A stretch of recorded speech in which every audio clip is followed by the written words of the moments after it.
Good morning, students. Now we switch on to the next chapter, motion in a plane. ಹೋದ ಫೀಲ್ಡಲ್ಲಿ ನೀವು motion in a straight line ನೀವು ನೋಡ್ಕೊಂಡಿದ್ದೀರಿ. ಈಗ motion in a plane. There are 3 types of motion. ಹೋದ ಫೀಲ್ಡಲ್ಲಿ ನಿಮಗೆಲ್ಲ ಹೇಳಿದ್ದೆ. ಒಂದು ಏನಾಗ್ತದೆ, ಮೋಷನ್ ಇನ್ ಎ ಸ್ಟ್ರೈಟ್ ಲೈನಲ್ಲಿ ಮೋಷನ್ ಆಗೋದು ಏನಂದರೆ, if current carrying a conductor, ವೈರಲ್ಲೆಲ್ಲ ಕರೆಂಟ್ ಹೋಗುತ್ತೆ. ಇದಕ್ಕೆ ಕರೆಂಟು ಎಲೆಕ್ಟ್ರಿಕ್ ಕಂಬದಲ್ಲಿ ಕರೆಂಟ್ ಹೋಗ್ತೈತೆ, ಇದರಲ್ಲೇ ವೈರ್ನಲ್ಲಿ ಮುಖಾಂತರ ಕರೆಂಟ್ ಹೋಗುತ್ತೆ. ಅದು motion in a straight line. ಇದು ಸ್ಟ್ರೈಟ್ ಲೈನ್.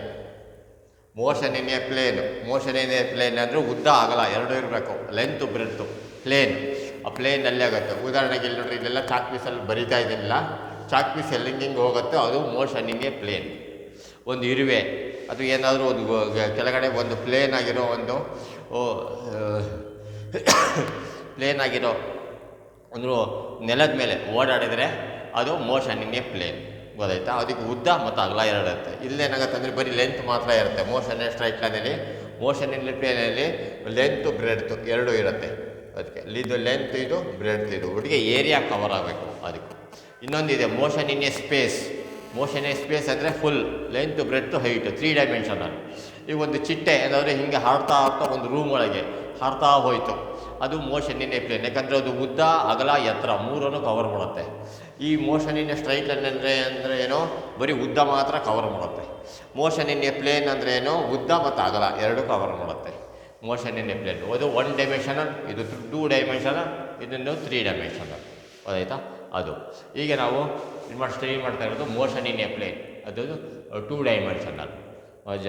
ಅದಕ್ಕೆ ಮುಂದೆ ನಿಮಗೆ ಫುಲ್ಡಲ್ಲಿ 2 ಡೈಮೆನ್ಷನ್ 3 ಡೈಮೆನ್ಷನಲ್ ಏನು ಅಂತ ಇನ್ನೂ ಸ್ವಲ್ಪ ಡೀಟೇಲ್ ಆಗಿ ಬರುತ್ತೆ. ಈಗ ಸದ್ಯಕ್ಕೆ ಫಸ್ಟಿಗೆ ನಾವು ಈಗ ಅದಕ್ಕಿಂತ ಮುಂಚೆ ಬೇಸಿಕ್ ಆಗಿರೋ we have to study the basic of this motion in a plane, that is scalar or vector quantity. ನಿಮಗೆ SLCಲಿ ಇತ್ತು ಸ್ಕೇಲಾರ್ ಕ್ವಾಂಟಿಟಿ ಅಂದರೆ ಏನು, ವೆಕ್ಟರ್ ಕ್ವಾಂಟಿಟಿ ಅಂದರೆ ಏನು. ಆಯಿತಾ? ಎಕ್ಸ್ಪ್ಲೇನ್ ಎಲ್ಲ ಮಾಡಿದರೆ ಅದಕ್ಕೆ ಕರೆಕ್ಟಾದ explanation, perfect explanation. It is a reasoning power. ನೀವು ಒಂದು ಇದನ್ನು ಅಲೋಚನೆ ಮಾಡಿ ಹೇಳುವಂಥದ್ದು ಈ ಚಾಪ್ಟರ್ನಲ್ಲಿ. ಸ್ಕೇಲಾರ್ ಅಂದ್ರೇನು, ವೆಕ್ಟರ್ ಅಂದ್ರೇನು, ಅದನ್ನು ನಾವು ಈಗ we are studying in this scalar and vector quantity. ಗೊತ್ತಾಯ್ತಾ? ಈಗ ಫಸ್ಟ್ ಈ ನೀವು SLCಲೆಲ್ಲ ತಿಳ್ಕೊಂಡಿದ್ದೀರಿ. What are scalar and what are vector quantity ಎಲ್ಲರಿಗೂ ಗೊತ್ತಿದ್ದು. Physical quantities having one a magnitude is called scalar quantity. What are vector quantity? A physical quantity having both magnitude and direction is called a vector quantity. Magnitude ಇದೆ, direction ಇದೆ ಅಂತಾರೆ. ಒಂದರಲ್ಲೇ magnitude ಮಾತ್ರ ಇರುತ್ತೆ ಅಂತಾರೆ. ಅದಕ್ಕೆ ಕರೆಕ್ಟಾದ ಪರ್ಫೆಕ್ಟ್ ಆದ ಮೀನಿಂಗನ್ನು ನೀವು ಫಸ್ಟು ಕ್ಲೀನಾಗಿ ತಿಳ್ಕೊಬೇಕು. ಯಾವುದು ಸ್ಕೇಲ್, ಯಾವುದೇ ಒಂದು ಕೊಟ್ಟರೂ ಸತ ಕ್ವಾಂಟಿಟಿ ಅದು ಸ್ಕೇಲರೋ ಅಥವಾ ವೆಕ್ಟರ್ ಅಂತ ನಾವು ಸ್ವಲ್ಪ ರೀಸನಿಂಗ್ ಮಾಡಿ ಸ್ವಲ್ಪ ತಲೆ ಉಪಯೋಗಿಸಿ ಅದನ್ನು ಹೇಳಬೇಕು. ಸುಮ್ಮನೆ ಯಾವುದೋ ಒಂದು ಹೇಳೋದಿಲ್ಲ, ಯಾವುದೋ ಒಂದು ಟಿಕ್ ಹೊಡೆಯೋದ್ರೊಳಗೆ ಅಂತ. ಈ CETನಲ್ಲೆಲ್ಲ ಭಾಳ ಕೇಳ್ತಾರೆ. ಯಾವ್ದಾದ್ರು ಕೇಳ್ತಾರೆ ಲೆಂತ್, ಟೈಮು, ಸ್ಪೀಡು, ಕರೆಂಟು, ಆಮೇಲೆ ವೆಲಾಸಿಟಿ. ಈ among these which quantity is a vector quantity ಅಂತ. ಅವಾಗ ಯಾವುದೋ ಸುಮ್ಮನೆ ಹೊಡೆಯೋದಲ್ಲ, ಯಾವುದೋ ನೋಡ್ತಾರೆ ಯಾವುದೋ ಒಂದು ಮನಸ್ಸಿಗೆ ಬಂದಿತ್ತು ಅಂತ ಟಿಕ್ ಮಾಡ್ತಾರೆ. ಹಂಗೆ ಮಾಡಬಾರ್ದು.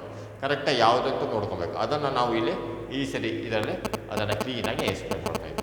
So what is scalar and vector quantity ಅಂತ ನಿಮಗೆಲ್ಲ ಇದರಲ್ಲಿ ಹೋದ ಫೀಲ್ಡ್ ಅಂದರೆ SLCನಲ್ಲೆಲ್ಲ ತಿಳ್ಕೊಂಡಿದ್ರಿ. Physical quantity having only magnitude is called a scalar quantity. A physical quantity having both magnitude and direction is called a vector quantity. ಗೊತ್ತಾಯ್ತು? ಅದಕ್ಕೆ scalar quantity ಮತ್ತು vector quantity. Scalar ಅಂದರೆ ಬರೀ ಕ್ವಾಂಟಿಟಿ ಅಷ್ಟೇ, ಅದು ಗೊತ್ತಾಯ್ತಾ? ಓನ್ಲಿ ಮ್ಯಾಗ್ನಿಟ್ಯೂಡ್ ಅಂದರೆ ಎಷ್ಟು ದೊಡ್ಡದಿದೆ, ಚಿಕ್ಕದಿದೆ, ಎಷ್ಟು ದೊಡ್ಡದು ಎಷ್ಟು ಚಿಕ್ಕದು ಅಷ್ಟೇ ಹೇಳೋದು ಅಂಥದ್ದು. ಅದು ಕ್ವಾಂಟಿಟಿ ಅಂತ ಹೇಳ್ತೀವಿ. ಅದು ಓನ್ಲಿ ಮ್ಯಾಗ್ನಿಟ್ಯೂಡ್. ಅದಕ್ಕೆ ಡೈರೆಕ್ಷನ್ನು ಇರುತ್ತೆ. ಡೈರೆಕ್ಷನ್ ಇತ್ತು ಅಂದರೆ ಅದು ಡೈರೆಕ್ಷನ್ ಅಂದರೆ east west north south direction ಅಲ್ಲ. ಅದಕ್ಕೆ ಪರ್ಟಿಕ್ಯುಲರ್ ಇಷ್ಟು ಟೈಮಲ್ಲಿ ಇಷ್ಟನ್ನು ಕವರ್ ಮಾಡಬೇಕು. ಕಂಡೀಷನ್, ಆ ಕಂಡೀಷನಿಗೆ ನಾವು ಡೈರೆಕ್ಷನ್ ಅಂತ ಕರಿತೀವಿ. ಇಷ್ಟು ಕ್ವಾಂಟಿಟಿ ಇಷ್ಟರೊಳಗೆ ಆಗಬೇಕು, ಇಷ್ಟರೊಳಗೆ ಆಗಬೇಕು ಅಂತ ಒಂದು ಗೇಜ್ ಹಾಕೊಂಡಿರ್ತೀವಿ. ಅದಕ್ಕೆ ನಾವು ವೆಕ್ಟರ್ ಕ್ವಾಂಟಿಟಿ ಅಂತ ಕರಿತೀವಿ. ಅದಕ್ಕೆ ಡೈರೆಕ್ಷನ್ನು ಸಹ ಇರುತ್ತೆ. ಗೊತ್ತಾಯ್ತಾ? ಅದಕ್ಕೆ ಇನ್ನೂ ಸ್ವಲ್ಪ ಎಕ್ಸ್ಪ್ಲೇಷನ್ ಎಲ್ಲ ಮುಂದೆ ಬರುತ್ತೆ. ಸ್ವಲ್ಪ ಫಸ್ಟು ಇದನ್ನು ಚೂರು ಎಕ್ಸ್ಪ್ಲೇಷನ್ ತಿಳ್ಕೊಂಡು ಆಮೇಲೆ ಇದನ್ನು ನೀವು ವಾಪಸ್ ಮತ್ತೆ ಇದಕ್ಕೆ ಬಂದು ಎಕ್ಸ್ಪ್ಲೇಷನ್ ತಿಳ್ಕೊಂಡ್ರೆ ಇದು ಕ್ಲೀನಾಗಿ ಅರ್ಥ ಆಗುತ್ತೆ. ಹೌದು. Product of 2 scalar gives A scalar quantity. ಈ ಸ್ಕೇಲಾರ್ ಕ್ವಾಂಟಿಟಿಗೆ ಉದಾಹರಣೆ ಒಂದು ಎಕ್ಸಾಂಪಲ್ ಅಂದರೆ ಮ್ಯಾಗ್ನಿಟ್ಯೂಡ್ ಒಂದೇ ಎಳೆಯೋದು 5, 6, 8, 9 ಅವೆಲ್ಲ ಇದ್ದಾವೆ. ಅದು ಇಲ್ಲಿಂದ ಇಲ್ಲಿಗೆ 5 ಕಿಲೋಮೀಟ್ರ್ ದೂರ ಹೋದೆ ಆಮೇಲೆ ಮತ್ತೊಂದು 3 ಕಿಲೋಮೀಟ್ರ್ ಹೋದೆ. ಎಷ್ಟು ಕಿಲೋಮೀಟ್ರ್ ಹೋದೆ ಅಂದರೆ 5 3 8 ಕಿಲೋಮೀಟ್ರ್ ಹೋದೆ ಅಂತ ಹೇಳ್ತೀನಿ. ಅದು ಸ್ಕೇಲರ್ ಕ್ವಾಂಟಿಟಿ. ಗೊತ್ತಾಯ್ತಾ? ಇದಕ್ಕೆ ಇಲ್ಲಿಂದ ಇಲ್ಲಿಗೆ 5 ಕಿಲೋಮೀಟ್ರ್, ಆಮೇಲೆ 3 ಕಿಲೋಮೀಟ್ರ್, ಆಮೇಲೆ 2 ಕಿಲೋಮೀಟ್ರ್, ಆಮೇಲೆ ಒಂದು 10 ಕಿಲೋಮೀಟ್ರ್. ಎಷ್ಟು ಕಿಲೋಮೀಟ್ರ್ ಹೋದ್ಯಪ್ಪ ಈಗ ಅಂತ ಕೇಳ್ತಾರೆ. ಅವಾಗೆಲ್ಲ ಸೇರಿ 5 + 3 + 2 + 10 ಕಿಲೋಮೀಟ್ರ್, ಒಟ್ಟಿಗೆ 20 ಕಿಲೋಮೀಟ್ರ್ ಹೋಗಿದ್ದೀನಿ ಅಂತಾರೆ. ಸೊ ಅದು ಸ್ಕೇಲರ್ ಕ್ವಾಂಟಿಟಿ. ಎಷ್ಟು ದೂರ ಹೋಗಿದೆಯಾ ಅಂತ ಕೇಳ್ತಾರೆ. ಎಲ್ಲಿ ಹೋದೆ, ಎಷ್ಟು ನಿಮಿಷದಲ್ಲಿ ಕವರ್ ಮಾಡಿದೆ ಅಂತ ಏನೂ ಕೇಳೋದಿಲ್ಲ. ಬರೀ ಎಷ್ಟೆಷ್ಟು ದೂರ ಹೋದೆ ಅಂತ ಕೇಳ್ತೀವಿ. ಅದು ಮ್ಯಾಗ್ನಿಟ್ಯೂಡ್ ಓನ್ಲಿ. ಮ್ಯಾಗ್ನಿಟ್ಯೂಡ್ ಮಾತ್ರ ಅಳಿತೀವಿ. ಅದಕ್ಕೆ ಅದು ಸ್ಕೇಲರ್ ಕ್ವಾಂಟಿಟಿ. ಆಯಿತಾ? ಈಗ ಇಲ್ಲಿಂದ 5 ಕಿಲೋಮೀಟ್ರ್ ದೂರ ಎಷ್ಟು ಕಿಲೋಮೀಟ್ರು ಹಂಗೆ ಹೋಗ್ತಿದ್ಯಾ ಫಾಸ್ಟಾಗೆ? 3 ಕಿಲೋಮೀಟ್ರು 5 ನಿಮಿಷದಲ್ಲಿ 10 ನಿಮಿಷದಲ್ಲಿ 1 ಕಿಲೋಮೀಟ್ರ್ ಹೋಗ್ತಾ ಇದ್ದೀನಿ. 10 ನಿಮಿಷದಲ್ಲಿ 1 ಕಿಲೋಮೀಟ್ರ್ ಹೋದರೆ 30 ನಿಮಿಷದಲ್ಲಿ ಎಷ್ಟು ಕಿಲೋಮೀಟ್ರ್ ಹೋಗಿರ್ತೀಯ ಅಂತಾರೆ. 30 ಕಿಲೋಮೀಟ್ರಲ್ಲಿ 3 ಕಿಲೋಮೀಟ್ರ್ ಹೋಗಿರ್ತೀನಿ. 10 ನಿಮಿಷದಲ್ಲಿ 1 ಕಿಲೋಮೀಟ್ರ್ ಹೋಗೋದಾದರೆ 30 ನಿಮಿಷದಲ್ಲಿ 3 ಕಿಲೋಮೀಟ್ರ್ ಹೋಗಿರ್ತೀವಿ. ಅದು ಪ್ರಾಡಕ್ಟ್. ಗೊತ್ತಾಯ್ತಾ? ಪ್ರಾಡಕ್ಟ್ ಆಫ್ ಸ್ಕೇಲರ್ ಅಂದರೆ ಒಂದು ಕ್ವಾಂಟಿಟಿ ಎಷ್ಟಿದೆ ಇದೆ. ಈ 10 ನಿಮಿಷದಲ್ಲಿ 30 ನಿಮಿಷದಲ್ಲಿ ಎಷ್ಟು ಕಿಲೋಮೀಟ್ರ್ ಕವರ್ ಮಾಡಿದೆ ಅಂತ ಅಷ್ಟೇ ಕೇಳ್ತಾರೆ. ಎಷ್ಟು ಸ್ಪೀಡಲ್ಲಿ ಹೋದೆ ಏನು ಅಂತ ಏನೂ ಕೇಳೋದಿಲ್ಲ. ಗೊತ್ತಾಯ್ತಾ? ಅದು ಬರೀ ಇದು ಸ್ಕೇಲರ್. ಇದು ಗೊತ್ತಾಯ್ತಾ? ಅದಾಯಿತು ಅಂದರೆ ಅದು ವೆಕ್ಟರ್ ಕ್ವಾಂಟಿಟಿ ಆಗುತ್ತೆ. Scalar changes if magnitude changes. Scalar ಈಗ ಹೋಗ್ತಾ ಇರ್ತಾನೆ, ಒಂದಿಗೆ 3 ಕಿಲೋಮೀಟ್ರ್ ಹೋಗ್ತಾನೆ. 3 ಕಿಲೋಮೀಟ್ರ್ ಬರೀ 2 ಕಿಲೋಮೀಟ್ರ್ ಅಷ್ಟೇ ಹೋಗ್ತಾನೆ. ಅವಾಗ ಏನಾಗುತ್ತೆ ಅಂದರೆ scalar changes if magnitude also changes. Scalar change ಆಯಿತು, ಅದ್ರ ಮ್ಯಾಗ್ನಿಟ್ಯೂಡು ಸದಾ ಚೇಂಜ್ ಆಯಿತು. 2 ಕಿಲೋಮೀಟ್ರ್ ಆಯಿತು ಅಂದರೆ ಅವಾಗ ಇನ್ನೂ ಟೈಮ್ ಕಡಿಮೆ ಹೋಯಿತು. ಗೊತ್ತಾಯ್ತಾ? ಅದಕ್ಕೆ ಅವಾಗ 10 ನಿಮಿಷದಲ್ಲಿ 1 ಕಿಲೋಮೀಟ್ರ್ ದೂರ ಹೋಗಿ 10 ನಿಮಿಷ ಬೇಕು. ಸರಿ, ಅದು ಸ್ಕೇಲರ್ ಕ್ವಾಂಟಿಟಿ. 5 ನಿಮಿಷದಲ್ಲಿ ಅದು 5 ಕಿಲೋಮೀಟ್ರ್ ಹೋಗಬೇಕಿಗೆ ಎಷ್ಟು ನಿಮಿಷ ಬೇಕು? ಅರ್ಧ ನಿಮಿಷ ಬೇಕು. 10 ನಿಮಿಷ ಬೇಕು. 1 ಕಿಲೋಮೀಟ್ರ್ ಹೋಗೋಕ್ಕೆ 10 ನಿಮಿಷ ಬೇಕು. ಅರ್ಧ ಕಿಲೋಮೀಟ್ರ್ ಹೋಗೋಕ್ಕೆ 5 ನಿಮಿಷ ಬೇಕು. ನೋಡಿರಿ, ಸ್ಕೇಲರ್ ಮ್ಯಾಗ್ನಿಟ್ಯೂಡ್ ಕಡಿಮೆ ಆಯಿತು, ಸ್ಕೇಲರ್ ಎಷ್ಟು ಕಡಿಮೆ ಆಯಿತು. ಸೊ ಅದು ಸ್ಕೇಲರ್ ಕ್ವಾಂಟಿಟಿ. ಸರಿ, ಇನ್ನೊಂದು scalar can be added or separated by a simple algebraic law. Added or separated ಹೇಳಿದ್ನಲ್ಲ. ಈಗ 2 ಕಿಲೋಮೀಟ್ರ್ ಹೋದ, ಆಮೇಲೆ 3 ಕಿಲೋಮೀಟ್ರ್ ಹೋದ, ಎಷ್ಟಾಯಿತು? 5 ಕಿಲೋಮೀಟ್ರ್ ಆಯಿತು. ಅದು ಆಡೆಡ್. ಸಪ್ರೇಟೆಡ್ ಈಗ 5 ಕಿಲೋಮೀಟ್ರ್ ಹೋಗಿದ್ದಾನೆ, ಮತ್ತು ವಾಪಸ್ಸು 1 ಕಿಲೋಮೀಟ್ರ್ ವಾಪಸ್ ಬಂದ, ಮತ್ತೆ ಎಷ್ಟಾಯಿತು? ಹೋದ ಮತ್ತು ಬಂದ. ಅದು ಹೋಗಬೇಕಾಗಿತ್ತು, ಹೋಗಲೇ ಇಲ್ಲ ಅಂತ ತಿಳ್ಕೊಳ್ಳಿ. ಅವಾಗ ಏನಾಗುತ್ತಂದ್ರೆ 1 ಕಿಲೋಮೀಟ್ರ್ ಸಪ್ರೇಟ್ ಲೆಸ್ ಆಯಿತು. ಅದಕ್ಕೆ ಇವೆಲ್ಲ ಯಾವುದ್ರಲ್ಲಿ ಹೇಳ್ತೀವಿ ಅಂದರೆ example length, mass, time, speed, temperature, current ಎಲ್ಲದರಲ್ಲೂ ಅಷ್ಟೇ. ಲೆಂತ್ ಉದ್ದ ಐತೆ. ಉದ್ದ 5 ಕಿಲೋಮೀಟ್ರ್ ಇದೆ. 5 ಕಿಲೋಮೀಟ್ರ್ ಹೊರಟ, ಇಲ್ಲ 5 ಕಿಲೋಮೀಟ್ರ್ ಬೇಡ 4 ಕಿಲೋಮೀಟ್ರ್ ಹೋಗೋಣ ಅಂತೀವಿ. ಅದು ಲೆಂತ್ ಬರೀ ಉದ್ದ ಅಷ್ಟೇ ಆಗುತ್ತೆ. ಮಾಸ್ ಇರುತ್ತೆ. ಮಾಸ್ ಅಂತ ನಾವು ಅದನ್ನು ಸಪ್ರೇಟಾಗಿ ಎಕ್ಸ್ಪ್ಲೇನ್ ಮಾಡ್ತೀವಿ. ಅದನ್ನು ಆಮೇಲೆ ಹೇಳಲ್ಲ ಈ ಮಾಸ್ ಬಗ್ಗೆ. ಟೈಮು ಈಗ 10 ನಿಮಿಷ ನಿದ್ದೆ ಮಾಡಿದೆ. ಇನ್ನೊಂದು 5 ನಿಮಿಷ ನಿದ್ದೆ ಮಾಡಿದೆ. ಎಷ್ಟು ನಿಮಿಷ ಟೋಟಲ್ ನಿದ್ದೆ ಮಾಡಿದೆ? 15 ನಿಮಿಷ ನಿದ್ದೆ ಮಾಡಿದೆ. ಸರಿ ಆಯಿತು. ಕ್ಲಾಸ್ ರೂಮಲ್ಲಿ ಕೂತಿದ್ಯಾ, ಎಷ್ಟು ಗಂಟೆ ಈಗ ಕ್ಲಾಸು? ಎಷ್ಟು? 1 ಪೀರಿಯಡಿಗೆ 1 ಗಂಟೆ. ಇನ್ನೊಂದು 1/4 ಗಂಟೆ ಜಾಸ್ತಿ ತೊಗೊಂಡ್ವಿ, ಇನ್ನೊಂದು ಅರ್ಧ ಪೀರಿಯಡ್ ಜಾಸ್ತಿ ತೊಗೊತೀವಿ. ಅಂದರೆ ಇನ್ನೊಂದು 30 ನಿಮಿಷ ಜಾಸ್ತಿ ತೊಗೊತೀವಿ. 1 ಅವರ್ ಪೀರಿಯಡ್ ಆಯಿತು. ಅದು ಟೈಮ್ ಜಾಸ್ತಿ ಆಗ್ತದೆ. ಟೈಮ್ ಜಾಸ್ತಿ ಆಗುತ್ತೆ, ಅದು ಕಡಿಮೆ ಆಗುತ್ತೆ. ಸ್ಪೀಡ್ ಇಲ್ಲಿಂದ ಹಿಂಗೆ ನಡ್ಕೊಂಡು ಹೋದೆ ಸುಮ್ಮನೆ ಯಾವುದೋ ಒಂದಕ್ಕೆ. ಇಲ್ಲ ಈಗ 10 ನಿಮಿಷದಲ್ಲಿ 1 ಕಿಲೋಮೀಟ್ರ್ ಕವರ್ ಮಾಡಿದೆ. ಡಿಸ್ಟೆನ್ಸ್ ಟ್ರಾವಲ್ಡ್ ಬೈ ಟೈಮ್ ಟೇಕನ್ ಈ ಸ್ಪೀಡ್. ಆಯಿತಾ? 10 ಕಿಲೋಮೀಟ್ರ್. ಆಮೇಲೆ ಇನ್ನೊಂದು 10 ಕಿಲೋಮೀಟ್ರ್ ಹೋದೆ. ಅದಕ್ಕೆ ಇನ್ನೊಂದು 10 ಕಿಲೋಮೀಟ್ರ್ ಹೋದೆ. ಅದಕ್ಕೆ ಇನ್ನೊಂದು 10 ನಿಮಿಷ ನಡ್ಕೊಂಡು ಹೋದೆ. ಅವಾಗ ಮತ್ತೊಂದು ಕಿಲೋಮೀಟ್ರ್ ಆಯಿತು. ಹಾಗೆ ಅದು ಸ್ಪೀಡು. ಗೊತ್ತಾಯ್ತಾ? ಟೆಂಪ್ರೇಚರ್ ಅಷ್ಟೇ. ಈಗ ಆರೋಗ್ಯವಾಗಿದ್ದೆ, ಎಷ್ಟು ಅಲ್ಲಿಂದ 98 ಫ್ಯಾರೆನ್ಹೀಟ್ ಇರುತ್ತೆ. ಸರಿ, ಸ್ವಲ್ಪ ಅಂದರೆ ಜ್ವರ ಜಾಸ್ತಿ ಆಯಿತು, 104 ಡಿಗ್ರಿಗೆ ಹೋಯಿತು. ಅದು ಆಡೆಡ್. ಗೊತ್ತಾಯ್ತಾ? ಟೆಂಪ್ರೇಚರ್ ಅದು ಅಷ್ಟೇ. ಕರೆಂಟು ಅಷ್ಟೇ. ಈ ಸರಿ ಕರೆಂಟ್ ಎಷ್ಟು ಉಪಯೋಗಿಸಿದ್ದೀರ? 2 ಯೂನಿಟ್. ಆಮೇಲೆ ಮತ್ತೆ ಇನ್ನೊಂದು ಸ್ವಲ್ಪ ಜಾಸ್ತಿ ಉಪಯೋಗಿಸ್ಬಿಟ್ಟಿವಿ. ಇನ್ನೊಂದು 4 ಬಲ್ಬ್ ಜಾಸ್ತಿ ಹಾಕ್ಬಿಟ್ಟಿದ್ದೀವಿ. ಈಗ 2 ಇದ್ದಿದ್ದು ಇನ್ನೊಂದು 2 ಯೂನಿಟ್ ಜಾಸ್ತಿ ಆಯಿತು, 6 ಯೂನಿಟ್ ಆಯಿತು. 4 ಇದ್ದಿದ್ದು 6 ಆಯಿತು. ಹಾಗೆ ಅವೆಲ್ಲ ಆಯಿತು. ಗೊತ್ತಾಯ್ತು? ಕರೆಂಟ್ ವರ್ಕು ಮತ್ತು ಮಾಸನ್ನು ಆಮೇಲೆ ಹೇಳ್ತೀವಿ. ಗೊತ್ತಾಯ್ತಾ ಇದ್ರ ಬಗ್ಗೆ? ಸೊ ಇದು ಗೊತ್ತಾಯ್ತಾ? ಇದು ಬರೀ ಕ್ವಾಂಟಿಟಿ. ಸ್ಕೇಲರ್ ಕ್ವಾಂಟಿಟಿ ಅಂದರೆ ಬರೀ ಆ್ಯಡೆಡ್ ಸಪ್ರೇಟೆಡ್ ಬರುತ್ತೆ. ಕ್ವಾಂಟಿಟಿ ಆಲ್ಜಿಬ್ರಾಯಿಕ್ ಟರ್ಮ್ಸ್ ಇದ್ದಂಗೆ 1 2 3 4 5 5 ಡಜನ್ ಬಾಳೆಹಣ್ಣು, ಸರಿ, 10 ಡಜನ್ ಸೇಬಣ್ಣು, ಅವೆಲ್ಲ ಕೂಡೋದು. ಅದು ಬರೀ ಕ್ವಾಂಟಿಟಿ. ಗೊತ್ತಾಯ್ತು? ಅದು ಸ್ಕೇಲರ್ ಕ್ವಾಂಟಿಟಿ. ಈಗ ನೆಕ್ಸ್ಟ್ ವೆಕ್ಟರ್ ಕ್ವಾಂಟಿಟಿ ಅಂದರೆ ಏನಂತ ಬರೋದು. ಗೊತ್ತಾಯ್ತು? ವೆಕ್ಟರ್ ಕ್ವಾಂಟಿಟಿನ ಸ್ವಲ್ಪ ನಾವು ರೀಸನಿಂಗ್ ಪವರ್ ಉಪಯೋಗಿಸ್ಬೋದು, ತಲೆ ಉಪಯೋಗಿಸ್ಬೋದು. ಸುಮ್ಮನೆ ಹೆಂಗೆ ಬೇಕಾದ್ರೆ ಹೆಂಗೆ ಹೇಳೋಕ್ಕಾಗಲ್ಲ. ಇದಕ್ಕೆ physical quantity having both magnitude and direction is a vector quantity ನೋಡಿರಿ, ಮ್ಯಾಗ್ನಿಟ್ಯೂಡ್ ಇರಬೇಕು, ಡೈರೆಕ್ಷನ್ ಇರಬೇಕು. ಉದಾಹರಣೆಗೆ ಇಲ್ಲೊಂದು ಸ್ವಲ್ಪ ಎಕ್ಸಾಂಪಲ್ ಒಂದು ಕ್ಲೀನಾಗಿ ತಿಳ್ಕೊಬೇಕು. ಇಲ್ಲಿ ಉದಾಹರಣೆಗೆ ಇಲ್ಲಿ ನೋಡ್ರಿ, ಇಲ್ಲೊಂದು ಪ್ಲೇಸ್ ಇದೆ, ಓ ಅನ್ನೋ ಪ್ಲೇಸ್ ಇದು. ಇಲ್ಲಿಂದ ಸೀದಾ ಹಿಂಗೆ ಎಲ್ಲೆಲ್ಲ ಹೋಗ್ತಾರೆ. ಓ ಇದೊಂದು ಎ, ಇಲ್ಲಿ ಯಾವುದೊಂದು ಪಾಯಿಂಟ್ ಬಿ ಇದೆ, ಇಲ್ಲೊಂದು ಪಾಯಿಂಟ್ ಯಾವುದೋ ಒಂದು ಸಿ ಪಾಯಿಂಟ್. ಇದು ಕಾಲೇಜ್, ಇದು ಸಿ ಅಂದರೆ ಏನೋ ಕಾಲೇಜ್. ಕಾಲೇಜ್ ಅನ್ನೋ ಪಾಯಿಂಟಿಗೆ ಹೋಗ್ಬೇಕು, ಗೊತ್ತಾಯ್ತಾ? ಅದಕ್ಕೆ ಈ ಓ ಅನ್ನೋದು ಮನೆ, ಇದು ಗೊತ್ತಾಯ್ತಾ? ಹೌಸ್, ಇದು ಹೋಮ್, ಗೊತ್ತಾಯ್ತಾ? ಮನೆಗೆ ಹೋದರು, ಸೀದಾ ಎಲ್ಲಿಗೆ ಹೋಗ್ತಿದ್ದೆ? ಈಗ ಕಾಲೇಜಿಗೆ ಹೋಗ್ತಾ ಇದ್ದೀನಿ. ಸರಿ ಸರಿ, ಎಲ್ಲ ಹೊರಟ ಕಾಲೇಜಿಗೆ. ಇಲ್ಲಿಂದ ನಾವು ಸೀದಾ ಡೈರೆಕ್ಟಾಗಿ ಇಲ್ಲಿಂದ ಕಾಲೇಜಿಗೆ ಹೋಗಲಿಲ್ಲ, ಸೀದಾ ಇಲ್ಲೇ ಎ ಅನ್ನೋ ಪಾಯಿಂಟ್ ಹೋದ. ಇಲ್ಲೇ ಎಲ್ಲ ತಿರ್ಗಕ್ಕೆ ಹೋದ. ಇಲ್ಲಾದೋ ಫಿಲಮ್ ಥಿಯೇಟ್ರ್ ಐತೆ, ಯಾಕೋ ಫಿಲಮ್ ಸರಿ ಇಲ್ಲ ಅಂತ. ಆಮೇಲೆ ಮತ್ತೆ ಬಿ ಇಲ್ಲಿ ಯಾವುದೋ ಒಂದು ಹೋಗಿ ಬುಕ್ ಸ್ಟಾಲಿಗೆ ಹೋದ. ಬುಕ್ ಸ್ಟಾಲಿಗೆ ಹೋಗಿ ಪುಸ್ತಕ ಇದೆ ಅಂತ ನೋಡ್ದ, ಸಿಗಲಿಲ್ಲ. ಮತ್ತೆ ಆಮೇಲೆ ಸೀದಾ ಏನು ಮಾಡ್ದ? ಕಾಲೇಜಿಗೆ ಬಂದ. ಇದಕ್ಕೆ ಈಗ ಅವನು ಇಲ್ಲಿ ಮನೆಯಿಂದ ಕಾಲೇಜಿಗೆ ಕರೆಕ್ಟಾಗಿ ಹೋಗಿದ್ದಿದ್ರೆ ಎಷ್ಟು? ಶಾರ್ಟೆಸ್ಟ್ ಡಿಸ್ಟೆನ್ಸ್, ಇಲ್ಲಿಂದ ಇಲ್ಲಿಗೆ ಶಾರ್ಟ್ ಡಿಸ್ಟೆನ್ಸ್ ಇದೆ ಇಲ್ಲಿ ಹೋಗೋಕ್ಕೆ. ಅವನು ಇದಕ್ಕೆ ಹೋಗಲಿಲ್ಲ, ಇಲ್ಲಿಂದ ಹೋದ ಪಾತ್. ಈಗ ಪಾತ್ ಇದೆಯಲ್ಲ, ಅವ್ನು ಪಾತ್ ಇಲ್ಲಿಂದ ಓ ಇಂದ ಎ ಹೋದ, ಆಮೇಲೆ ಬಿಗೆ ಹೋದ, ಆಮೇಲೆ ಸಿಗೆ ಬಂದ. ಪಾತ್ ಇದು ಬರೀ ಪಾತ್ ಟ್ರಾವಲ್ಡು. ಇಲ್ಲಿಂದ ಇಲ್ಲಿಗೆ ಬರೀ ಅವನು ಎಷ್ಟು ನಡ್ಕೊಂಡು ಹೋಗ್ತಿದ್ದಾನೆ ಅದು ಬರುತ್ತೆ. ಇದು ಡಿಸ್ಟೆನ್ಸ್ ಟ್ರಾವಲ್ಡ್ ಆರ್ ಪಾತ್, ಗೊತ್ತಾಯ್ತಾ? ಪಾತ್ ಲೆಂತ್ ನೋಡ್ರಿ, ಇದು ಪಾತ್ ಅಂದರೆ ನಡ್ಕೊಂಡು ಹೋಗ್ತಾನೆ. ನಡ್ಕೊಂಡು ಹೋಗಿದ್ದು ಪಾತ್ ಅಂದರೆ ದಾರಿಯ ಉದ್ದ. ಅವನು ಎಷ್ಟು ದಾರಿ ಉದ್ದ ನಡ್ಕೊಂಡು ಹೋಗಿದ್ದಾನೆ ಅಂತ. ಇಲ್ಲಿಂದ ಇಲ್ಲಿಗೆ 1 ಕಿಲೋಮೀಟ್ರು, ಗೊತ್ತಾಯ್ತಾ? 1 ಕಿಲೋಮೀಟ್ರು. ಇಲ್ಲಿಂದ ಇಲ್ಲಿಗೆ 1 ಕಿಲೋಮೀಟ್ರು. ಇಲ್ಲಿಂದ ಇಲ್ಲಿಗೆ 1 ಕಿಲೋಮೀಟ್ರು. ಒಟ್ಟಿಗೆ ಎಷ್ಟಾದ? 3 ಕಿಲೋಮೀಟ್ರ್ ಹೋದ ಇದಕ್ಕೆ. ಸೊ ಇಲ್ಲಿಗೆ ಇದಕ್ಕೆ ಶಾರ್ಟೆಸ್ಟ್ ಡಿಸ್ಟೆನ್ಸ್ ಎಷ್ಟಿತ್ತು? ಹೋಮಿಂದ ಮನೆಗೆ ಹೋಗ್ಬೇಕಾರೆ ಕರೆಕ್ಟಾಗಿ ಇದು 1.5 ಕಿಲೋಮೀಟ್ರು ದೂರದಲ್ಲಿ ಇದು ಇರ್ತಿದ್ದು.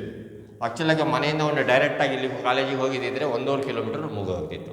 ಸೊ ಅದೇನಾಗುತ್ತೆ ಅಂದರೆ 1.5 ಕಿಲೋಮೀಟ್ರ್ ಹೋಗೋ ಬದಲು ಅವನು ಇಲ್ಲಿ 3 ಕಿಲೋಮೀಟ್ರ್ ಹೋದ, ಗೊತ್ತಾಯ್ತಾ? ಸೊ ಶಾರ್ಟೆಸ್ಟ್ ಡಿಸ್ಟೆನ್ಸ್ ಇದಕ್ಕೆ ಡಿಸ್ಪ್ಲೇಸ್ಮೆಂಟ್, ಇದು ಬರೀ ಡಿಸ್ಟೆನ್ಸ್ ಟ್ರಾವಲ್ಡ್. ಪಾತ್ ಲೆಂತ್ ಅಂದ್ರೇನು? ಡಿಸ್ಟೆನ್ಸ್ ಟ್ರಾವಲ್ಡ್ ಅಂತ ಕರಿತೀವಿ. ಇದು ಡಿಸ್ಪ್ಲೇಸ್ಮೆಂಟ್, ಇಲ್ಲಿಂದ ಕಾಲೇಜಿಗೆ ಇದು ಹೋದಲ್ಲ, ಇದು ಡಿಸ್ಪ್ಲೇಸ್ಮೆಂಟ್ ಅಂದರೆ ಇನಿಷಿಯಲ್ ಪಾಯಿಂಟ್ ಟು ಫೈನಲ್ ಪಾಯಿಂಟಿಗೆ ಕರೆಕ್ಟಾಗಿರೋ ಶಾರ್ಟೆಸ್ಟ್ ಡಿಸ್ಟೆನ್ಸ್, ಅದಕ್ಕೆ ನಾವು ಡಿಸ್ಪ್ಲೇಸ್ಮೆಂಟ್ ಅಂತ ಕರಿತೀವಿ. ಅವಾಗ ಇದು ಈ ಡಿಸ್ಟೆನ್ಸ್ ಟ್ರಾವಲ್ಡ್ ಆದರೆ ಇಲ್ಲಿಂದ ಪಾತ್ ಲೆಂತ್. ಅದು ನೋಡಿರಿ, ಇದು ಬರೀ ಪಾತ್ ಲೆಂತ್ ಉದ್ದ ಅಷ್ಟೇ ಲೆಕ್ಕ ಹಾಕ್ತಾ ಇರ್ತೀವಿ. ಇದು ಸ್ಕೇಲಾರ್, ಇದು ವೆಕ್ಟಾರ್ ಕ್ವಾಂಟಿಟಿ. ಡಿಸ್ಪ್ಲೇಸ್ಮೆಂಟ್ ಇದೆ ವೆಕ್ಟಾರ್ ಕ್ವಾಂಟಿಟಿ ಅಂದರೆ ಇಲ್ಲಿಂದ ಇಲ್ಲಿಗೆ ಪರ್ಟಿಕ್ಯುಲರ್, ಇಲ್ಲಿಂದ ಇಲ್ಲಿಗೆ ಡೈರೆಕ್ಷನ್ ಒಂದೇ ಡೈರೆಕ್ಷನ್, ಶಾರ್ಟೆಸ್ಟ್ ಡಿಸ್ಟೆನ್ಸ್ ಮಾತ್ರ ಹೇಳ್ತಾನೆ. ಅವಾಗ ಇದು ಡಿಸ್ಪ್ಲೇಸ್ಮೆಂಟು. ಇದಕ್ಕೆ direction is the shortest distance, ಇದು ಇಷ್ಟು ಡೈರೆಕ್ಷನ್ನು.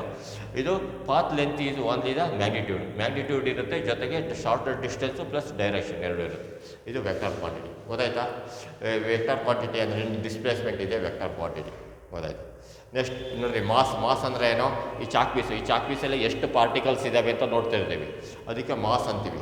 ಈ ವೆಯ್ಟ್ ಅಂದರೆ ಏನೋ? ಇದರಲ್ಲಿ ಎಷ್ಟು ಪಾರ್ಟಿಕಲ್ಸ್ ಇರುತ್ತೆ, ಜೊತೆಗೆ ಆಕ್ಸಿಲರೇಷನ್ ಡ್ಯೂ ಟು ಗ್ರಾವಿಟಿ ಎಳಿತಾ ಇರುತ್ತೆ ಈ ಕಡೆ. ಅವಾಗ ಎಷ್ಟು ಎಳಿತಾ ಇರುತ್ತೆ ಅದನ್ನು ನೋಡ್ಕೊಂಡು ನಾವು ವೆಯ್ಟ್ ಅಂತ ಕರಿತೀವಿ, ಗೊತ್ತಾಯ್ತಾ? Including acceleration due to gravity. ಈ ಆಕ್ಸಿಲರೇಷನ್ ಡ್ಯೂ ಟು ಗ್ರಾವಿಟಿ ಎಳಿತಾ ಇರುತ್ತಲ್ಲ, ಅದಕ್ಕೆ ನಾವು ವೆಕ್ಟಾರ್ ಅಂತೀವಿ. ಇದ್ರ ವೆಕ್ಟರ್ ಡೈರೆಕ್ಷನ್ ಎಲ್ಲಿರುತ್ತೆ ಅಂದರೆ acceleration due to gravity is the direction, ಗೊತ್ತಾಯ್ತಾ? ಇದಕ್ಕೆ ಮಾಸೊಂದಿಗೆ ವೆಕ್ಟರ್ ಕ್ವಾಂಟಿಟಿ ಯಾವುದು ಅಂದರೆ ವೆಯ್ಟ್ ಅಂದರೆ ಏನು? ಅದ್ರ ಮಾಸು ಜೊತೆಗೆ ಅದು ಆಕ್ಸಿಲರೇಷನ್ ಡ್ಯೂ ಟು ಗ್ರಾವಿಟಿ ಹೇಳ್ತಿರುತ್ತೆ, ಅದು ಗೊತ್ತಾಯ್ತು? ಹಾಗೆ ವೆಲಾಸಿಟಿ ಸ್ಪೀಡು ಡಿಫ್ರೆನ್ಸ್. ಸ್ಪೀಡ್ ಅಂದರೆ ಏನೋ? ಸುಮ್ಮನೆ ವಾಕ್ ಹೋಗ್ತಾ ಇರ್ತಾನೆ, ಇಲ್ಲಿಂದ ಇಲ್ಲಿಗೆ ಹೋದ ಇಲ್ಲಿಂದ ಇಲ್ಲಿಗೆ ಹೋದ ಸರಿ, ಎಷ್ಟು ಹೋದ? ಇಲ್ಲಿಂದ 1 ಕಿಲೋಮೀಟ್ರ್ ಹೋದ. ಇಲ್ಲಿಂದ ಇಲ್ಲಿಗೆ ಹೋಗಿ ಎಷ್ಟು ಬೇಕು ಟೈಮು? ಇಲ್ಲಿಂದ ಇಲ್ಲಿಗೆ 1 ಕಿಲೋಮೀಟ್ರ್ ಆಗಿದೆ ಅರ್ಧ ಗಂಟೆ, ಇಲ್ಲಿ 1 ಗಂಟೆ, ಇಲ್ಲಿ 1 ಗಂಟೆ, ಇಲ್ಲಿ 1 ಗಂಟೆ, ಒಟ್ಟಿಗೆ 3 ಗಂಟೆ ಬೇಕು, 3 hours. ಆದರೆ ಇಲ್ಲಿಂದ ಇಲ್ಲಿಗೆ ಹೋಗೋಕ್ಕೆ ಅವನಿಗೆ ಎಷ್ಟು ಬೇಕಿತ್ತು? 1.5 ಗಂಟೆ ಬೇಕಿತ್ತು, ಅವರ್ಸ್, ಗೊತ್ತಾಯ್ತಾ? ಈಗ ಏನಾಗುತ್ತೆ ಅಂದರೆ ಡಿಸ್ಟೆನ್ಸ್ ಟ್ರಾವಲ್ಡ್, ಎಲ್ಲಿ ಬೇಕಾದ್ರೆ ಅಲ್ಲಿ ಹೋಗ್ತಾ ಇರ್ತಾನೆ. ಅವಾಗ ಅದು ಡಿಸ್ಟೆನ್ಸ್ ಟ್ರಾವಲ್ಡ್ ಎಷ್ಟು ಬೇಕಾಗಿತ್ತು ಅಂದರೆ ಅವನು ಇದಕ್ಕೆ ಗುರಿ ಇರಲ್ಲ, ಸುಮ್ಮನೆ ಹಿಂಗೆ ಅಳ್ಕೊಂಡು ಹೋಗ್ತಿರ್ತಾನೆ. ಇದು ಸ್ಪೀಡ್. ಇದು ವೆಲಾಸಿಟಿ. ಇಲ್ಲಿಂದ ಇಲ್ಲಿಗೆ 1.5 ಗಂಟೆ, 1.5 ಕಿಲೋಮೀಟ್ರನ್ನ ಕರೆಕ್ಟಾಗಿ 1.5 ಗಂಟೆ ಕವರ್ ಮಾಡಬೇಕು ಅಂತೇಳಿ ಫಾಸ್ಟಾಗಿ ಹೋಗ್ತಿರ್ತಾನೆ, ಗೊತ್ತಾಯ್ತಾ? ಅದು ವೆಕ್ಟರ್ ಕ್ವಾಂಟಿಟಿ, ಗೊತ್ತಾಯ್ತಾ? Displacement wait. So difference between the scalar and vector ಕ್ವಾಂಟಿಟಿನ ಕ್ಲೀನಾಗಿ ನಾವು ಪಡ್ಕೊಂಡ್ರಿ. So what are scalar and vector quantities, what are the difference between scalar and vector quantities, ಎರಡು ಕ್ವಶನು ಇದರಲ್ಲೇ ಬರೋದು. ವಾಟ್ ಆರ್ ಸ್ಕೇಲಾರ್ ಕ್ವಾಂಟಿಟಿ ಅಂದರೆ ಇದೊಂದು ಬರೀರಿ, ಎಕ್ಸಾಂಪಲ್ ಬರೀರಿ. ಡಿಫ್ರೆನ್ಸ್ ಬಿಟ್ವೀನ್ ಅಂದರೆ ಇವಷ್ಟನ್ನು ಬರೀಬೇಕು, ಗೊತ್ತಾಯ್ತಾ? ಅದಕ್ಕೆ ಇನ್ನೊಂದ್ಸರಿ ಕೇಳ್ತೇನೆ. Physical quantities having only magnitude is called scalar quantity. A physical quantity having both magnitude and direction is vector quantity. Product of two scalar gives a scalar quantity. Product of two vector gives either a scalar or a vector quantity. ನೋಡಿರಿ, product of two vectors ಇದೆಯಲ್ಲ ಅದು scalar ಆಗ್ಬೋದು, vector ಆಗ್ಬೋದು. ನೋಡಿರಿ, ಇಲ್ಲಿಂದ ಇಲ್ಲಿಗೆ displacement ಎಷ್ಟು ನೋಡ್ರಿ, ಇಲ್ಲಿಂದ ಎಲ್ಲಿ ಶಾರ್ಟ್ ಡಿಸ್ಟೆನ್ಸ್ ಇದೆ, ಇಲ್ಲಿಂದ ಎಲ್ಲೇ ಶಾರ್ಟ್ ಡಿಸ್ಟೆನ್ಸು. ಇಲ್ಲಿ ಓ ಇಂದ ಬಿಗೆ ಎಷ್ಟು ಶಾರ್ಟೆಸ್ಟ್ ಡಿಸ್ಟೆನ್ಸ್ ಇದೆಯೋ ಅದನ್ನು ಇದಕ್ಕೆ ಆ್ಯಡ್ ಮಾಡೋಕ್ಕಾಗಲ್ಲ. ಯಾಕಂದರೆ ಇದಕ್ಕೆ ಫೈನಲ್ ಇನಿಷಿಯಲ್ ಮತ್ತು ಫೈನಲ್ ಪಾಯಿಂಟಿನ ಶಾರ್ಟೆಸ್ಟ್ ಡಿಸ್ಟೆನ್ಸ್ ನೋಡ್ಕೊತೀವಿ. ಇಲ್ಲಿಂದ ಇಲ್ಲಿಗೆ ಶಾರ್ಟೆಸ್ಟ್ ಡಿಸ್ಟೆನ್ಸು ಇಲ್ಲಿಂದ ಇಲ್ಲಿಗೆ ಸೇರಿಸಿದರೆ ಇದು ಬರೋಲ್ಲ.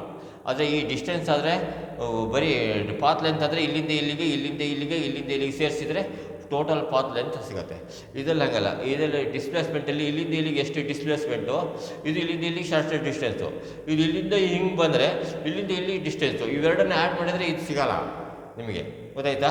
ಯಾಕಂದರೆ ಬೇರೆ ಬೇರೆ ಆಗುತ್ತದೆ. ಹಾಗಾಗಿ ವೆಕ್ಟರ್ ಕ್ವಾಂಟಿಟಿಗೆ ಅದು vector addition, product of two vectors ಇದೆಯಲ್ಲ, either scalar or vector quantity, ಗೊತ್ತಾಯ್ತಾ? Vector changes if either magnitude or direction changes, ಗೊತ್ತಾಯ್ತಾ? ಡೈರೆಕ್ಷನ್ ಮ್ಯಾಗ್ನಿಟ್ಯೂಡ್ ನೋಡ್ರಿ, ವೆಕ್ಟರ್ ಚೇಂಜಸ್ ಯಾವಾಗ ಅಂತಂದರೆ either magnitude or direction changes ಆಗುತ್ತೆ. Scalar changes if magnitude changes, ಗೊತ್ತಾಯ್ತಾ? Next, scalar can be added or separated by simple algebra. Algebra ಹೇಳೋದಲ್ಲ, ಇಲ್ಲಿಂದ ಎಲ್ಲಿ 2 + 1 + 1 ಹಿಂಗೆ ಕೂಡ್ಕೊಂತ ಹೋಗೋದು. Vector can be added or separated by using vectorial law. ಇಲ್ಲಿಂದ ಇಲ್ಲಿಗೆ ಎಷ್ಟು ಡಿಸ್ಪ್ಲೇಸ್ಮೆಂಟ್ ಹೋಯಿತು ಅಂದರೆ ಅದನ್ನು ಡೈರೆಕ್ಟಾಗಿ ಬರೋಲ್ಲ, ಅದಕ್ಕೆ ವೆಕ್ಟೋರಿಯಲ್ ಲಾ ಇದೆ. Law of parallelogram, law of triangular forces ಇದೆ. ಆ ಲಾ ಪ್ರಕಾರ ಮಾಡಬೇಕು. Example, length, mass, time, speed, temperature, current ಇವೆಲ್ಲ ಇದು ಡಿಸ್ಪ್ಲೇಸ್ಮೆಂಟು, ವೆಯ್ಟು, ವೆಲಾಸಿಟಿ, ಗೊತ್ತಾಯ್ತಾ?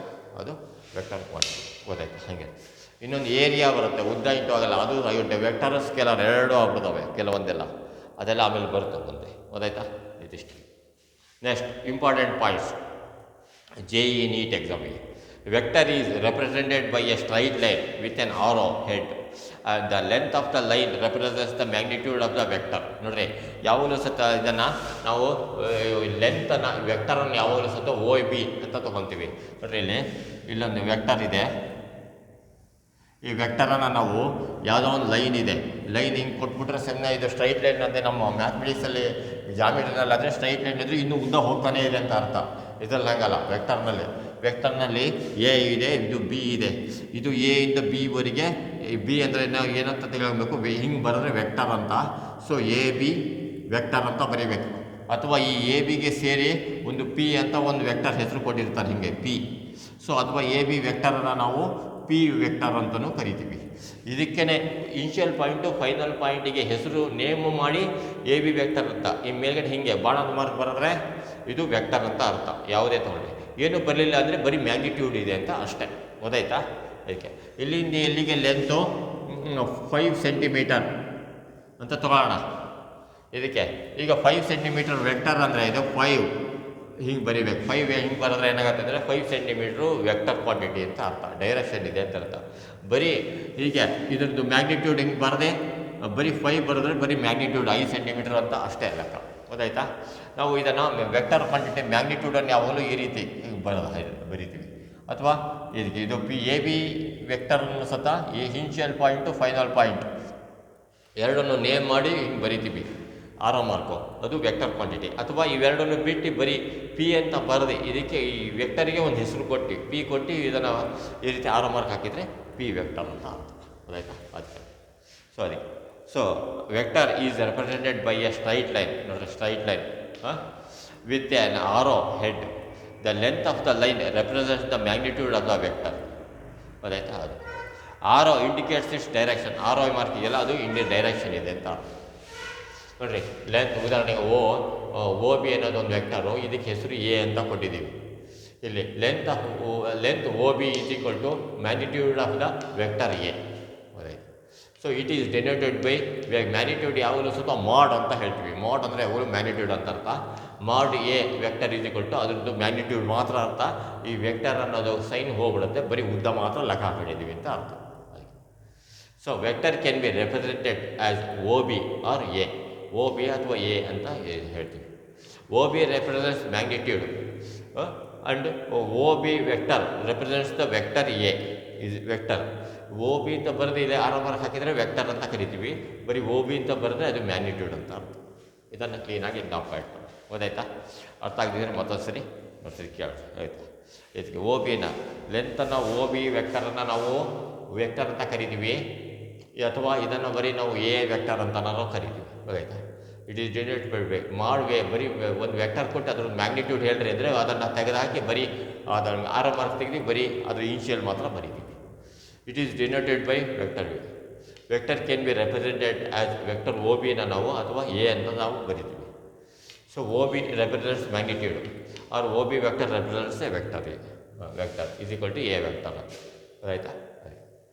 ಇದಕ್ಕೆ ಈಗ ಸಮ್ಮು ಇವೆ ಸ್ಕೇಲರ್ ವೆಕ್ಟರ್ ಅನ್ನೋದಕ್ಕೆ ನಿಮಗೆ ಸ್ವಲ್ಪ ಇಲ್ಯುಸ್ಟ್ರೇಷನ್ಸ್ ಅಂದರೆ ನಿಮಗೆ ಅರ್ಥ ಆಗಬೇಕು. ಎಕ್ಸಾಮಿನಲ್ಲಿ ಕೇಳಲ್ಲ, ಆದರೆ ನಿಮಗೆ ಅರ್ಥ ಆಗಲೇಬೇಕಿದು. ಅರ್ಥ ಆಗೋಕ್ಕೋಸ್ಕರ ನಿಮಗೆ ಯಾಕಂದರೆ ನೋಟ್ಸ್ ಎಲ್ಲ ಓದಿರ್ತೀರ.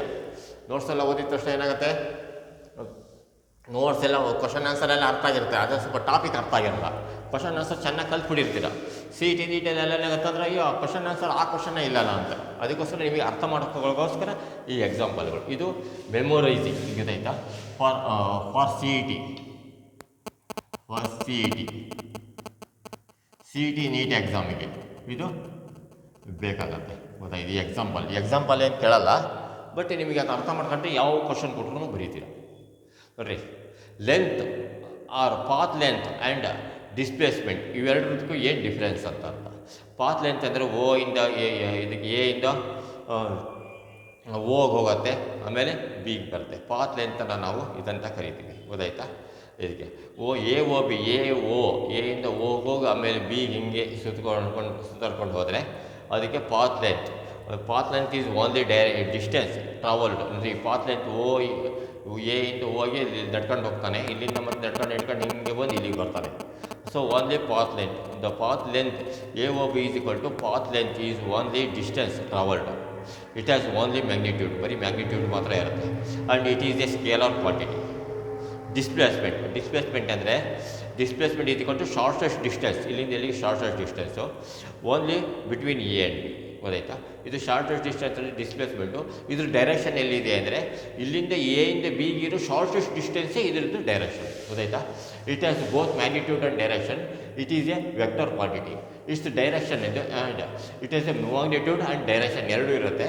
ಇಷ್ಟು ಡೈರೆಕ್ಷನ್ ಯಾವ ರೀತಿ ಅಂದರೆ ಇಷ್ಟು direction is along the short distance.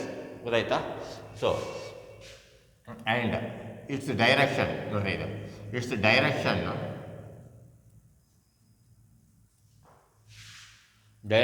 is along short distance, shortest distance.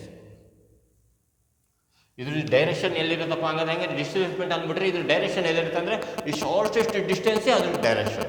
ಗೊತ್ತಾಯ್ತಾ? ಅದಕ್ಕೆ ಡಿಸ್ಟೆನ್ಸ್ ಟ್ರಾವೆಲ್ಡ್ ಒಂದು, ಶಾರ್ಟೆಸ್ಟ್ ಡಿಸ್ಟೆನ್ಸ್ ಇಟ್ಕೊಂಡಿರ್ತಿಲ್ಲ. ಅದೇ ಈಗ ಉದಾಹರಣೆಗೆ ಎಲ್ಲ ಒಂದು ಕಡೆ ಹೋಗಿರ್ತೀರ, ಬೈಕಲ್ಲಿ ಹೋಗಿರ್ತೀರ, ಹೋಗಿದ ತಕ್ಷಣ ಏನಾಗುತ್ತೆ ಅಂದರೆ ಅಲ್ಲಿಂದ ಸುತ್ತರ್ಕೊಂಡು ಹೋಗ್ಬೇಕಾಗತ್ತೆ. ಶಾರ್ಟೆಸ್ಟ್ ಡಿಸ್ಟೆನ್ಸ್ ಇದೆಯಾ ನೋಡ್ರಿ ಅಂತ ಹೇಳ್ತೀವಿ. ಆ ಶಾರ್ಟೆಸ್ಟ್ ಡಿಸ್ಟೆನ್ಸ್ ಎಲ್ಲಿರುತ್ತೆ ಅಂದರೆ ನಿಮ್ಮ ಗಮನ, ನಿಮ್ಮ ಡೈರೆಕ್ಷನ್ ಏನಂದರೆ ಹತ್ತಿರ ಡಿಸ್ಟೆನ್ಸೇ ನೋಡ್ತಾ ಇರುತ್ತೆ. ಸೊ ಅದೇ ನಿಮ್ಮ ಡೈರೆಕ್ಷನ್. ಗೊತ್ತಾಯ್ತು? Speed is a distance travelled. Speed is a distance travelled in some interval of time. ಯಾವುದೋ and it is a scalar quantity. Speed ಅಂದರೆ ಏನೋ ಡಿಸ್ಟೆನ್ಸ್ ಟ್ರಾವಲ್ಡ್, ಸುಮ್ಮನೆ ನಡ್ಕೊಂತ ಹೋಗ್ತಿರೋದು, ಅದಕ್ಕೇನು ಗೊತ್ತು ಗುರಿ ಇಲ್ಲ. ಅದಕ್ಕೆ ಎಷ್ಟು ಗಂಟೆ ಹೋದ, ಎಷ್ಟು ನಿಮಿಷದಲ್ಲಿ ಹೋದ ಅಷ್ಟೇ ಲೆಕ್ಕ ಆಗುತ್ತೆ ಅದು. ಅಂದರೆ vector is the distance travelled in a fixed time. ನೋಡ್ರಿ, ಅದೇ ವೆಕ್ಟರ್ಗೂ ಸ್ಕ್ವೇಲರ್ಗೆ ಅಂದರೆ ಏನು, ಇಲ್ಲಿಂದ ನೀವು ಸೀದಾ ಇಲ್ಲೇ ಒಂದು ವಾಕ್ ಹೋಗ್ತಿದ್ದೀರಾ, ಇಲ್ಲಿಂದ ಯಾವ್ದಾದ್ರು ಒಂದು ಥಿಯೇಟ್ರಿಗೆ ಹೋಗ್ತೀರಾ, ಅಲ್ಲಿಂದ ಮತ್ತೆ ವಾಪಸ್ ಹಾಗೆ ನಡ್ಕೊಂಡು ಬರ್ತೀರಾ. ಇಲ್ಲಿಂದ ಹೋಗೋಕ್ಕೆ 10 ನಿಮಿಷ ಬೇಕು, ಅಲ್ಲಿಂದ ಬರೋಕ್ಕೂ ಒಂದು 15 ನಿಮಿಷ ಬೇಕು, ಇವ್ರಿಗೆ 25 ನಿಮಿಷ ಬೇಕು. ಹೋಗೋಕೆ 1 ಕಿಲೋಮೀಟ್ರು, ಬರ್ತಾಕೆ 1 ಕಿಲೋಮೀಟ್ರು. ಈ 2 ಕಿಲೋಮೀಟ್ರನ್ನ 25 ನಿಮಿಷದಲ್ಲಿ ಕವರ್ ಮಾಡಿರ್ತೀಯ. ಅದಕ್ಕೆ ಡೈರೆಕ್ಷನ್ ಇಲ್ಲ, ಇಷ್ಟೇ ನಿಮಿಷಕ್ಕೆ ಕವರ್ ಮಾಡಬೇಕು ಅಂತ ಇಲ್ಲ, ಜಾಸ್ತಿ ಆದರೆ ಏನೋ ಕಡಿಮೆ ಆದರೆ ಏನೋ ಸುಮ್ಮನೆ ಆರಾಮಾಗಿ ಹೋಗ್ತಿರ್ತೀರ, ಅದು ಸ್ಪೀಡು. ಡಿಸ್ಟೆನ್ಸ್ ಟ್ರಾವೆಲ್ ಅಂತ ಏನೋ ಫಿಲಮ್ ಟಿಕೆಟ್ ತೊಗೊಳ್ತಾ ಇದ್ದಾರೆ, ಸರಿ ಇಲ್ಲಿ ಎಷ್ಟಿದೆ 1 ಕಿಲೋಮೀಟ್ರ್ ಇದೆ, 1 ಕಿಲೋಮೀಟ್ರ್ ಅಂತೇಳಿ ಈಗ 5 ನಿಮಿಷದಲ್ಲಿ ಕವರ್ ಮಾಡ್ತೀನಿ ಅಂತೇಳಿ ಓಡಾಡಿ ಹೋಗ್ತೀರಾ, 5 ನಿಮಿಷದಲ್ಲಿ ಕವರ್ ಮಾಡಲೇಬೇಕು, ಅದು ವೆಕ್ಟರ್ ಕ್ವಾಂಟಿಟಿ. ಗೊತ್ತಾಯ್ತಾ? ಇಷ್ಟು ಟೈಮ್ ಒಳಗಡೆ ಇಷ್ಟು ಆಗಲೇಬೇಕು ಅನ್ನೋದು ಇದೆಯಾ, ಅದು it's direction is the time interval. ಗೊತ್ತಾಯ್ತಾ? Fixed time represents the direction. Therefore velocity is a vector quantity. ಗೊತ್ತಾಯ್ತಾ? Vector is the distance travelled in a fixed time. Fixed time represents direction. ಗೊತ್ತಾಯ್ತಾ?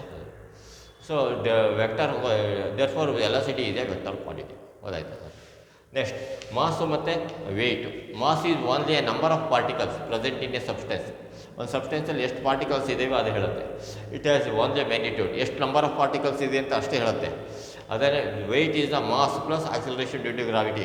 Weight ಅಂದರೆ ಇದು ಎಷ್ಟು ಇರುತ್ತೆ particles, ಅದ್ರ ಜೊತೆ ಭೂಮಿ ಎಷ್ಟು ಎಳಿತಾ ಇದೆ ಅದನ್ನು ಹೇಳುತ್ತೆ. ಆಕ್ಸಲರೇಷನ್ ಡ್ಯೂ ಟು ಗ್ರಾವಿಟಿನೂ ಅದಕ್ಕೆ ಮಲ್ಟಿಪ್ಲಿಕೇಶನ್ ಆಗಬೇಕು. ಅದಾಗ ಏನಾಗುತ್ತೆ ಅಂದರೆ acceleration due to gravity. So W=mg formula ಇದೆ, mass into acceleration due to gravity. Acceleration due to gravity represents direction. ಈ ವೆಯ್ಟಿಗೆ ಡೈರೆಕ್ಷನ್ ಯಾವುದು ಅಂದರೆ acceleration due to gravity. Therefore weight is a vector quantity. ಗೊತ್ತಾಯ್ತಾ? ವೆಯ್ಟ್ ಅನ್ನೋದು vector quantity ಇರುತ್ತೆ. ಗೊತ್ತಾಯ್ತಾ? ಇದನ್ನು ಕ್ಲೀನಾಗಿ ನಾವು ಇಟ್ಕೊಂಡ್ರೆ ಇದು. Next memorising part. ನೀವು ಯಾವುದ್ಯಾವುದನ್ನು ಕ್ಲೀನಾಗಿ ತಿಳ್ಕೊಬೇಕು ಅಂತ ನೋಡ್ರಿ, ಇದು ಇದಕ್ಕೆ ಇವಿಷ್ಟು ನೀವು ಕರೆಕ್ಟಾಗಿ ನಾಪ್ ಇಟ್ಕೊಳ್ಳೋದು ಇವಿಷ್ಟು. ಇವಿದು JEE ಬರುತ್ತೆ. ಸುಮ್ಮನೆ ಇದನ್ನು ಒಂದು 3 ಸರಿ ಓದ್ರಿ, ಇದೀತ ಅರ್ಥ ಮಾಡ್ಕೊಳ್ತಾರೆ. ಆಯಿತಾ? ಅದಕ್ಕೆ ಇದು ಬರೀ ಇದನ್ನು 3 ಸರಿ ಹೇಳ್ತೀನಿ ಒಂದೊಂದನೇ. ಇವಿಷ್ಟನ್ನು ಒಂದು ಸರಿ ನೋಟ್ಸಲ್ಲಿ ಬರ್ಕೊಳ್ರಿ. ಈಗ ಒಂದೊಂದನ್ನೇ ಹೇಳಿದ ತಕ್ಷಣ ನೀವು ರಫಲ್ಲಿ ಒಂದು ಸರಿ ನೋಟ್ಸಲ್ಲಿ ಒಂದು ಸರಿ ಬರ್ಕೊಳ್ರಿ. ಅಲ್ಲ ಇದು ಅಷ್ಟನ್ನು ನೋಟ್ಸಲ್ಲಿ ಬರ್ಕೊಂಡಿರ್ರಿ, ರಫಲ್ಲಿ ನೋಡ್ಕೊಂಡು ಒಂದು ಸರಿ ನೋಡ್ಕೊಂಡಿದ್ದಾಗ ಒಂದು ಸರಿ ಬರೀರಿ. ಆಯಿತಾ? ಅದಕ್ಕೆ what question, what are scalar and vector quantities? What are the difference between scalar and vector quantities? Question. Answer: a physical quantity having only magnitude is called scalar quantity. A physical quantity having only magnitude is called scalar quantity. A physical quantity having only magnitude is called scalar quantity. A physical quantity having both magnitude and direction is vector quantity. A physical quantity having both magnitude and direction is vector quantity. A physical quantity having both magnitude and direction is vector quantity. ಇದನ್ನು ರಫಲ್ಲಿ ನೋಡ್ಕೊಂಡು ಒಂದು ಸರಿ ಬರೀರಿ, ನೋಡ್ಕೊಳ್ಳೋದು ಇದ್ದಂಗೆ ಒಂದು ಸರಿ ಬರೀರಿ. Product of 2 scalar gives A scalar quantity. Product of 2 scalar gives a scalar quantity. Product of 2 scalar gives a scalar quantity. Product of 2 vectors gives either a scalar or a vector quantity. Product of 2 vectors gives either a scalar or a vector quantity. Product of 2 vectors gives either a scalar or a vector quantity. ಇದನ್ನೊಂದು ಸರಿ ರಫಲ್ಲಿ ನೋಡ್ಕೊಂಡು ಒಂದು ಸರಿ ನೋಡ್ಕೊಂಡಿದ್ದಂಗೆ ಒಂದು ಸರಿ ಬರೀರಿ. Scalar changes if magnitude changes. Scalar changes if magnitude changes. Scalar changes if magnitude changes. Vector changes if either magnitude or direction changes. Vector changes if either magnitude or direction changes. Vector changes if either magnitude or direction changes. ಇದನ್ನು ಮೂರನೇದನ್ನು ನೋಡ್ಕೊಂಡು ಸರಿ ನೋಡ್ಕೊಳ್ಳೋದು ಇದ್ದಂಗೆ ಒಂದು ಸರಿ ರಫಲ್ಲಿ ಬರೀರಿ.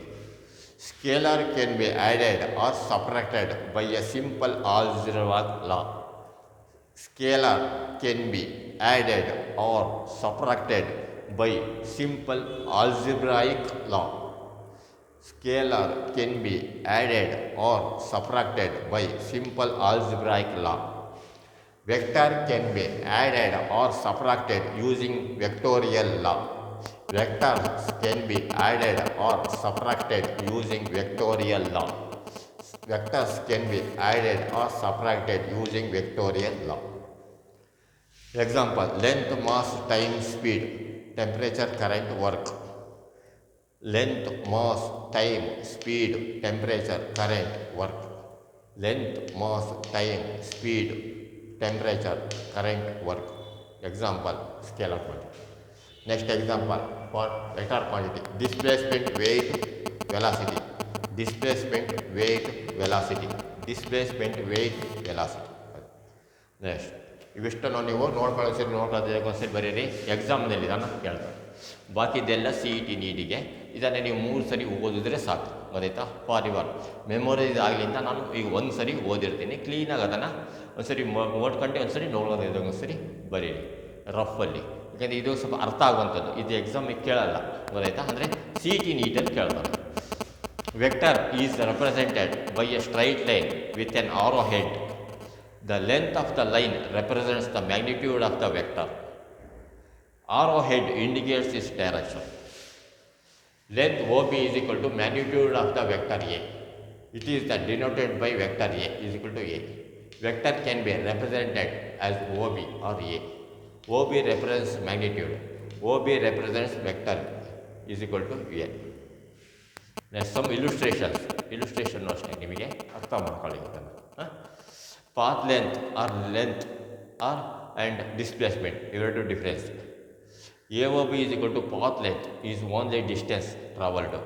It has only magnitude and it is a scalar quantity.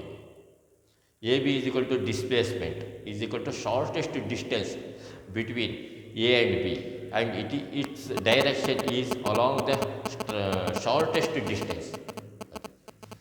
Therefore, it has both magnitude and direction. It is a vector quantity. Speed is the distance travelled in some interval of time. It is a scalar quantity. Vector is the distance travelled in a fixed time. So, fixed time represents vector light. Velocity is the